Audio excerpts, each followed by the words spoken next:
സമയം ഒരു 6-6:30 മണിയായിട്ടുണ്ട്. ഞാൻ ഈ പോകാൻ നിൽക്കുന്ന നിപ്പ് കണ്ടിട്ട് കുറച്ച് പേർക്കെങ്കിലും മനസ്സിലായി കാണും. നേരെ എൻ്റെ വീട്ടിലേക്ക് പോവുകയാണ്. അപ്പം മഴക്കോളൊക്കെ നല്ല രീതിയിൽ വരുന്നുണ്ട്.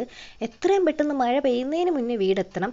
വീട്ടിലേക്ക് പിന്നെ ഒരു 15 മിനിറ്റേ ഉള്ളൂ. എന്നാലും മഴ പെയ്യുന്നതിന് മുന്നേ എത്തണം. ഈ ഒരു 15 മിനിറ്റേ ഉള്ളൂ. വലിയ ചെക്കിംഗ് ഒന്നും ഇല്ലാത്തത് കൊണ്ടാണ് ഞാൻ ഈ ഹെൽമെറ്റൊന്നും വയ്ക്കാതെ ധൈര്യമായിട്ട് പോകുന്നത് തന്നെ. വീട്ടിൽ ചെന്ന് കയറിയപ്പോഴത്തേക്കും അമ്മ അവിടെ ടി വിയും കണ്ടിട്ട് ഇരിപ്പുണ്ടായിരുന്നു. അപ്പം നേരെ കുറച്ച് കപ്പലണ്ടി മിഠായി കിട്ടിയിട്ടുണ്ട്. പിന്നെ അതിനെ അങ്ങ് തിന്നിട്ട് വേഷമൊക്കെ മാറാമെന്ന് വിചാരിച്ച്. അപ്പോൾ അത് നിന്ന് കാര്യം പറഞ്ഞുകൊണ്ട് കുറച്ച് നേരം അവിടെ ഇരുന്ന് പിന്നെ പോയി ഡ്രസ്സ് മാറിയിട്ട് പിന്നെ അടുക്കളയിലൊക്കെ അങ്ങ് കയറി ഒരു അരിപ്പൈ. അത് പിന്നെ നമ്മൾ ഓരോരോ കീഴ്വഴക്കങ്ങളാണല്ലോ, നമ്മൾ വീട്ടിൽ ചെല്ലുമ്പോൾ മൊത്തത്തിലൊന്ന് അരിച്ച് പറക്കണമല്ലോ. തീറ്റി സാധനം മാത്രമേ നമ്മളിങ്ങനെ അരിക്കാറുള്ളൂ.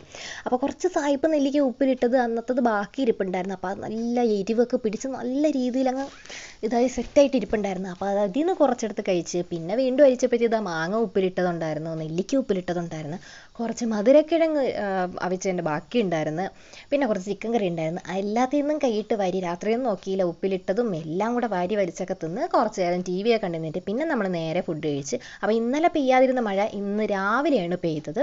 രാവിലെ ഇതാ എപ്പോൾ പെയ്തെന്നൊന്നും എനിക്കറിഞ്ഞൂടാ. രാവിലെ എണീച്ചപ്പോൾ നന്നായിട്ട് പെയ്ത് കിടപ്പുന്നുണ്ടായിരുന്നു. പിന്നെ ഇന്ന് രാവിലെ ഞാൻ തിരിച്ച് പോവുകയാണ്. അപ്പോൾ അതാ വീട്ടിലത് കുറച്ച് തുളസിയുടെ തയ്യൊക്കെ എടുത്തുകൊണ്ട് പോകുന്നുണ്ടായിരുന്നു. പിന്നെ ബാക്കി വീഡിയോ ഒന്നും എടുക്കാൻ ഞാൻ നിന്നില്ല, പോകാനുള്ള വെപ്രാളത്തിലായിരുന്നു. അപ്പോൾ നമുക്ക് അടുത്ത വീഡിയോ കാണാം. ടാറ്റാ.